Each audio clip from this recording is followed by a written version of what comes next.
Breaking news చూస్తున్న Maoist పార్టీకి మరోసారి బిగ్ షాక్ తగిలింది. అల్లూరి సీతారామరాజు జిల్లా రంపచోడవరంలో అడవుల్లో ఎన్కౌంటర్ చోటు చేసుకుంది.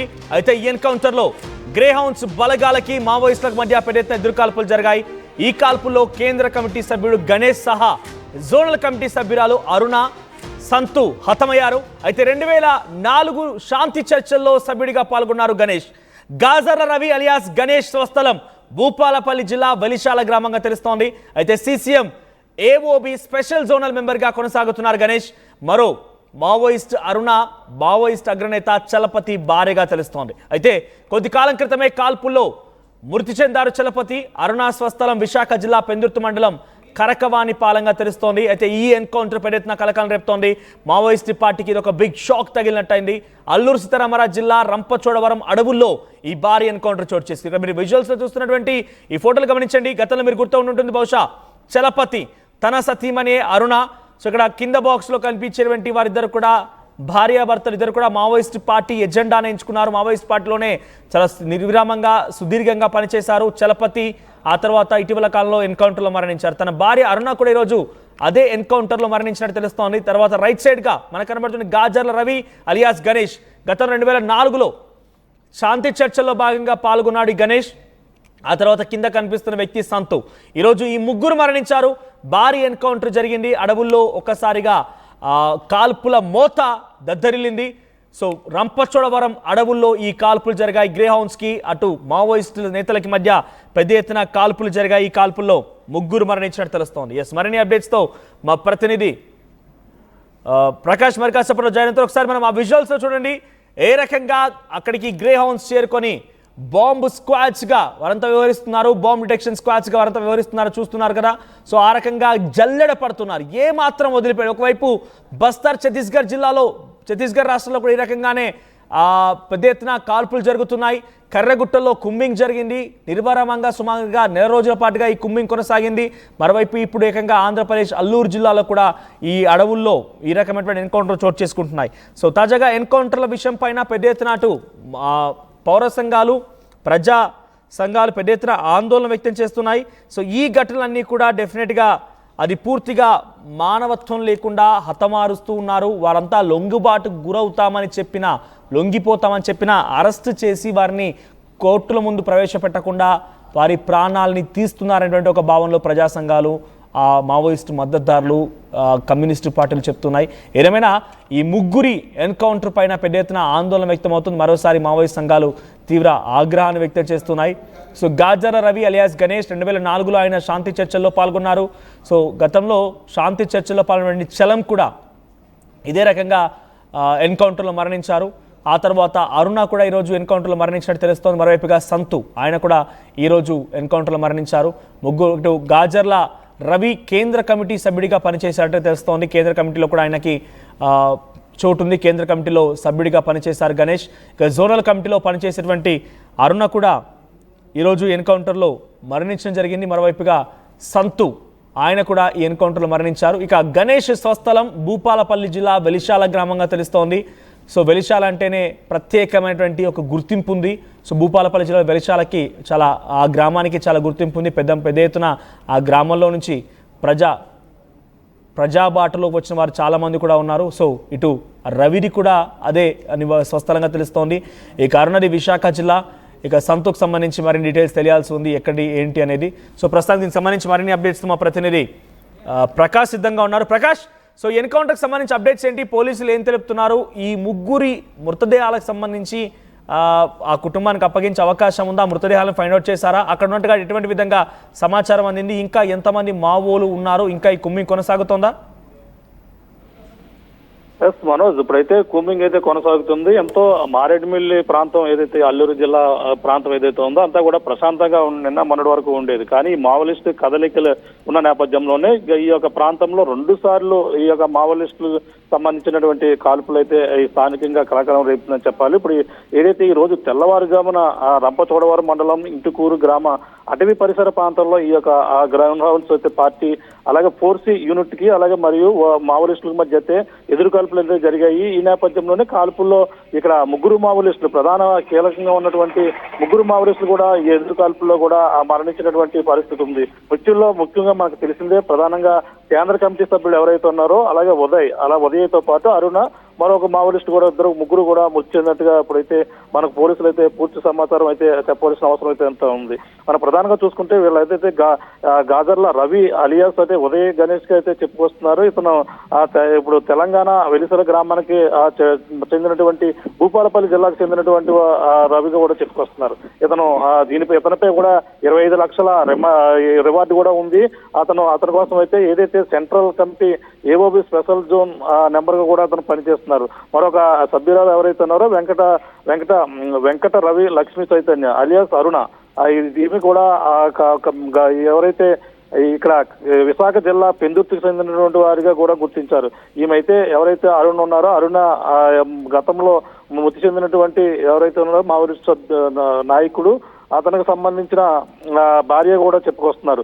వీళ్ళు ఇప్పుడు ఎవరైతే ఉన్నారో అరుణ గతంలో విశాఖ జిల్లాలో మాజీ ఎమ్మెల్యే ఎవరైతే ఉన్నారో కిలారి సర్వేశ్వరరావుతో ఆయన అప్పట్లో కాల్పు జరిగింది. ఆ ఘటనలో కూడా అరుణ కీలకంగా కూడా వ్యవహరించిందని కూడా చెప్పుకొస్తున్నారు. ప్రధానంగా చూసుకుంటే ఈ రోజు తెల్లవారు జరిగిన ఘటనలో మొత్తం ముగ్గురు కూడా మృతి చెందినట్టుగా కూడా పోలీసులు అయితే చెప్పుకొస్తున్నారు. ఇలా మృతదేహాలు ప్రస్తుతం ఏదైతే మారేడుమిల్లి అలాగే దేవీపట్నం ఈ యొక్క కొండమొదలు ఈ యొక్క ప్రాంతాల మధ్యలో అంతా మొత్తం 7-10 కిలోమీటర్ల వరకు కూడా నడిచి వెళ్ళాలి. వీళ్ళంతా కూడా నడిచి వెళ్ళిన నేపథ్యంలోనే అక్కడ అంతా కూడా దట్టమైన అడవి ప్రాంతం ఎప్పుడు కూడా ప్రశాంతంగా ఉన్నప్పటికీ ఇప్పుడు ఏదైతే కేంద్రం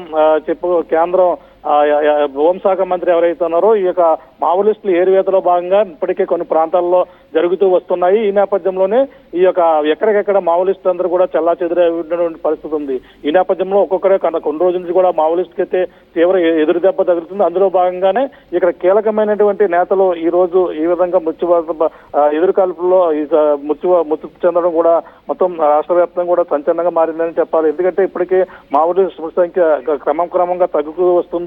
అందులో భాగంగానే కీలకంగా ఉన్నటువంటి నాయకులు కూడా తగ్గుకు వస్తున్నారు. అందులో గత జనవరిలో కూడా ఎవరైతే ఉన్నారో చలపతిరావు అదే మావోయిస్ట్ అగ్రనేత చలపతిరావు అతను భార్య ఇప్పుడు ఇందులో చనిపోయినటువంటి ఆవిడగా చెప్పుకొస్తున్నారు.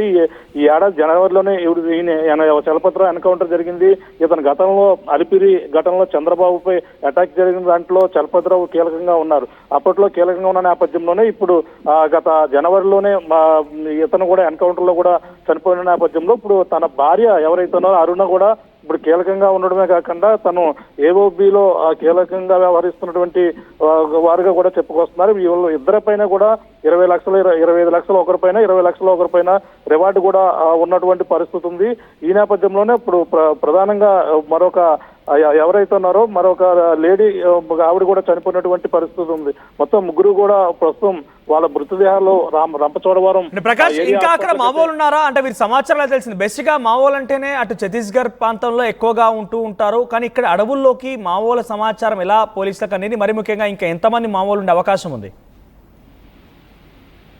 వాస్తవానికి ఇక్కడ ఏఓబి ఏదైతే ఆంధ్ర ఒరిస్సా బార్డర్ ఏదైతే ఉందో ఈ యొక్క ప్రాంతాలు ఛత్తీస్గఢ్ ఈ యొక్క ప్రాంతాల్లో ఎక్కువగా వీళ్ళ కదలికలు ఉంటాయి. అంతే అక్కడే ఒక స్థావరాలు కూడా ఏర్పాటు చేసుకుని ఉంటారు. కానీ వీళ్ళు ఎప్పుడైతే పక్కన ఈ పోలీసులు మొత్తం ఈ యొక్క మావోయిస్టులు ఎప్పుడైతే వేరువేతలు ఉందో దాని భాగంగానే గత కొన్నాళ్ళ నుంచి కూడా ఆపరేషన్ అయితే జరుగుతుంది.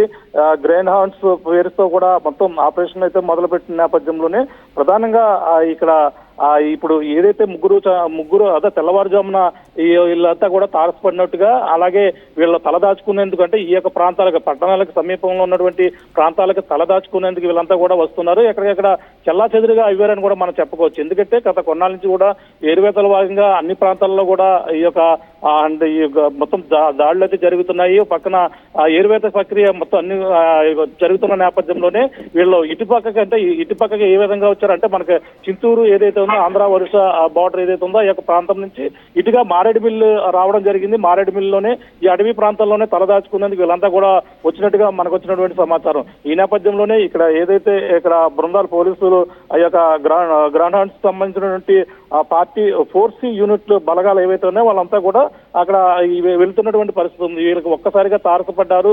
తారసపడ్డ నేపథ్యంలోనే ఇరువురి మధ్య కూడా పోటాపోటీగా కాల్పులు జరుపుకున్నప్పటికీ ఈ కాల్పుల్లో ఎవరైతే ఉన్నారో ముగ్గురు గాజర్ల ఉదయ్తో పాటు అరుణ్తో పాటు అంజు ఎవరైతే ఉన్నారో స్టేట్ కమిటీ నెంబర్ గా కూడా చెప్పుకొస్తారు. వీళ్ళ ముగ్గురు కూడా మృత్యువాత పడినటువంటి పరిస్థితులు వాళ్ళ ఉంది.